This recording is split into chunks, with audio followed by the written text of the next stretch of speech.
In medieval Europe, owing money rarely sounded like a simple mistake. It sounded like a stain on a person's character. Debt meant someone had failed to keep a promise, failed to manage a household, failed to live with proper discipline. That belief mattered because law followed it. When a borrower could not pay, the response often moved fast from paperwork to punishment. A private dispute became a public moral verdict. Creditors needed leverage, and rulers wanted order. Imprisonment for debt delivered both.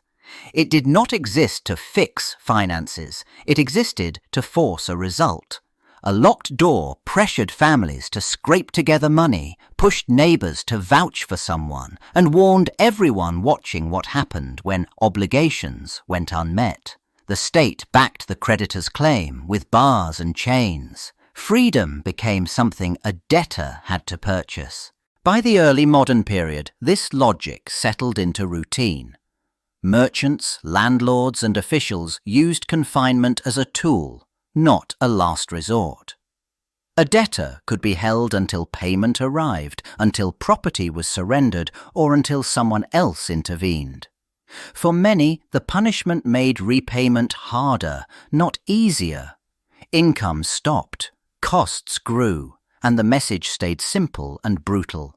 Debt was treated like guilt, and the cell was the consequence. In the 1600s and 1700s, trade expanded and credit became common. More people bought, shipped, and borrowed on promises. When those promises broke, towns did not just pressure debtors in private. They built formal places to hold them. Debtors' prisons turned into a routine part of commerce, a blunt way to protect creditors. But the numbers rose fast. Cells filled with people who were not violent, just broke. Overcrowding changed how the system worked. Keeping someone locked up cost money, and officials looked for someone else to pay it. So inmates paid. They paid for food, they paid for bedding, they paid for small privileges that kept them from getting sick.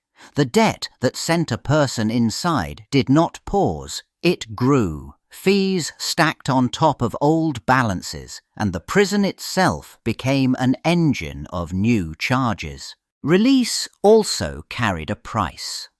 A debtor often needed to cover jail fees before walking out, even if the original creditor accepted less.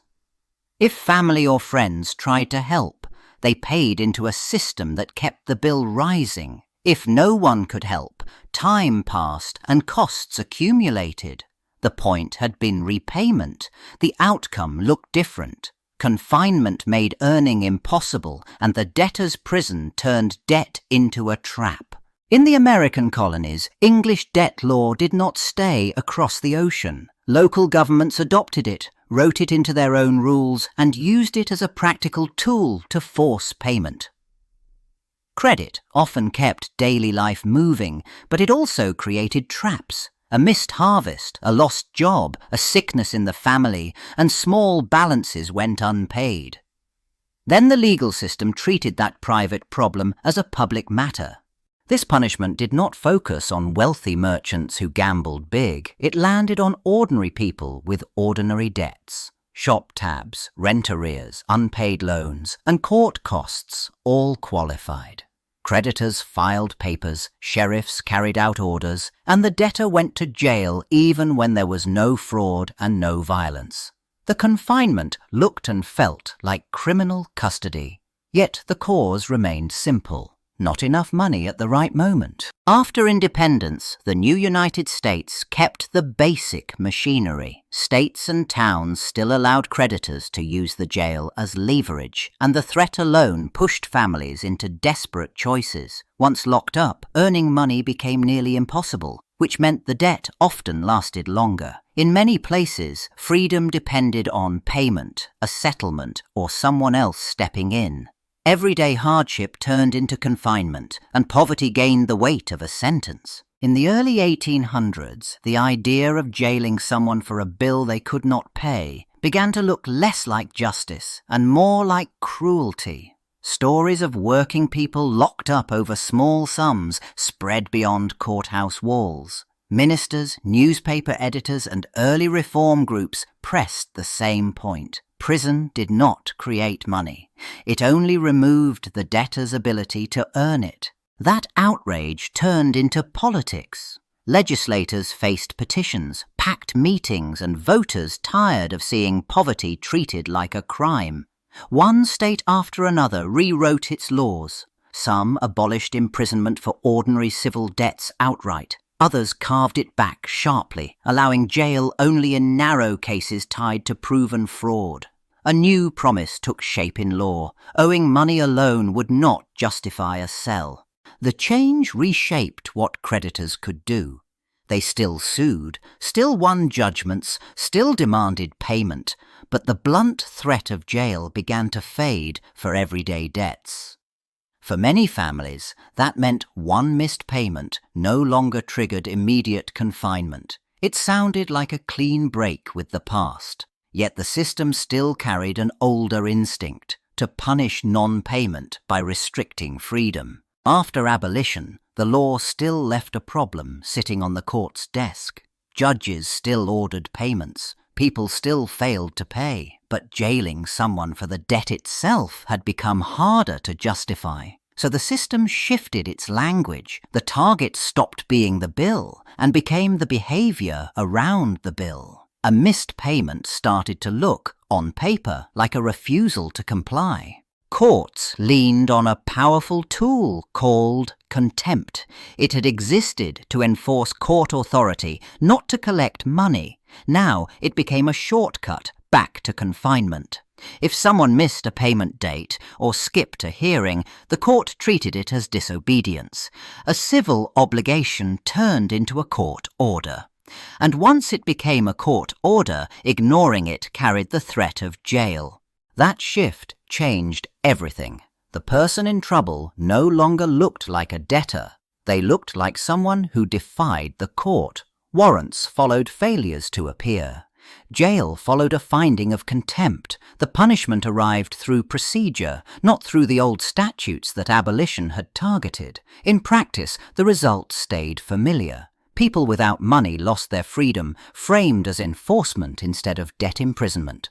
In the late 1900s, the price of being processed through the criminal courts climbed fast. A small fine rarely stayed small. Courts added filing fees, court costs, supervision charges, late penalties, and special surcharges that sat on top of the original punishment. Even a low-level case could produce a bill that followed someone for months or years. The system treated these add-ons as routine.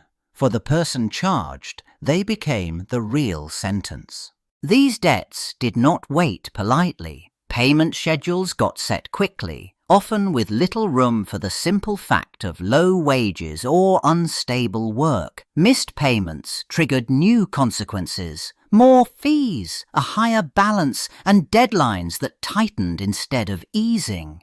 Some people stayed in the system longer because they still owed money.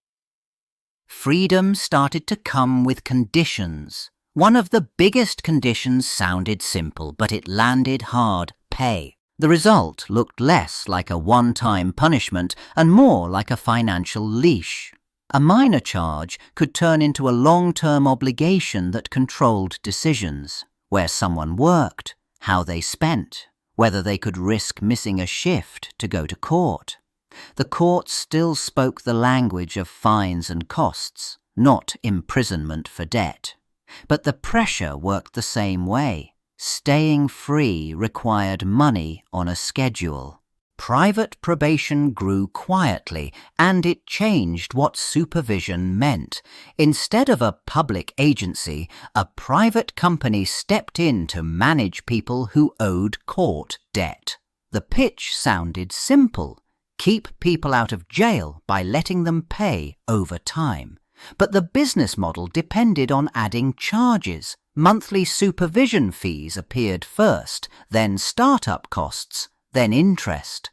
The debt stopped being a fixed amount and started acting like a balance that never sat still. With those new fees came new rules. People had to report on schedule, sometimes in person, sometimes by phone, but always on the company's terms. Missing a check-in counted as a violation. Paying late added more money. Falling behind triggered pressure that looked less like help and more like collections. The focus stayed on compliance, not capacity. When someone could not pay, the system treated it like refusal, and every month created another chance to fail. Then the threat returned in a familiar shape. If payments did not arrive, the private supervisor reported non-compliance to the court. That report opened the door to warrants, probation violations, and jail warnings, designed to force payment. In practice, it shifted the punishment onto the poorest people because they ran out of options first. The supervision did not solve the debt. It produced more of it, and it carried the same old consequence: lose money, lose freedom. In the 2000s and 2010s, a blunt practice spread through local courts: pay or stay. The message stayed simple. If a person could not pay a fine, a fee, or court costs, the system treated jail as the backup plan. It happened fast, often tied to minor cases. A missed payment date turned into a warrant. Then a routine stop or a missed court appearance ended in handcuffs. These cases moved through quick hearings that looked official but did not test the one fact that mattered: whether the person actually could pay.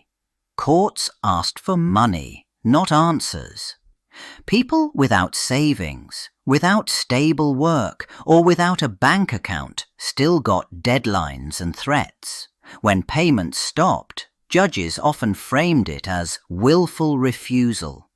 The punishment followed the same path. Not paying became the reason to lock someone up. The trap caught people over traffic tickets, misdemeanors, and low-level offences that never felt jail-worthy at the start. A fine meant to sting for a moment turned into months of pressure. Each court date risked time behind bars. Families scrambled for cash, or people borrowed to buy their freedom. Others simply sat in jail until someone paid or the time ran out. The debt did not vanish. Confinement just enforced it. Court challenges started to stack up. People who had been jailed after missing payments argued that the punishment had not been about public safety at all. It had been about money. Lawsuits forced cities and counties to explain their routines, quick hearings, little time to speak, and jail used as leverage. Some judges and officials settled. Others fought. The basic question stayed simple. Had the system punished poverty while calling it procedure?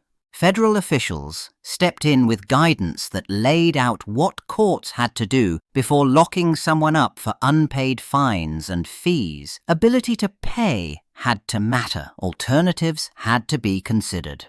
Jail had to be a last resort, not a shortcut. The message sounded clear, but it did not rewrite every local rule overnight. It relied on courts to follow it. In places that treated it as optional, the old habits survived with new paperwork. Then investigative reporting filled in what court files alone could not show. Patterns across towns, repeat players, and revenue goals hidden inside routine hearings. Public pressure rose. Some jurisdictions changed scripts, ended private probation contracts, or set up real ability to pay reviews. But others shifted tactics instead. They leaned harder on warrants for missed court dates, technical violations, or contempt labels. The punishment remained the same. Only the pathway to the cell changed. By the present day, the law mostly said it banned debtors' prisons. A person was not supposed to be locked up just for owing money. Yet the punishment still happened, just by different names. Court fees piled onto tickets and low-level cases. Miss one payment and a warrant could follow. The system treated the debt like a risk, and the answer often became a cell. The key tool was contempt. Judges and clerks used it when someone failed to pay or failed to appear. It sounded simple: obey the court or face consequences. But many people never got a real chance to explain what they could afford. Hearings moved fast, notices got missed, and confusion counted as defiance. The moment the court framed it as disobedience, jail returned through the side door. Once a warrant existed, the trap tightened. An arrest meant lost work, new fees, and sometimes a payment demanded to get released. Each step created another bill, another deadline, another reason to fall behind again. It looked modern and legal, full of paperwork and procedure, but the old idea stayed intact. Poverty was treated like a personal failure, and confinement became the pressure point.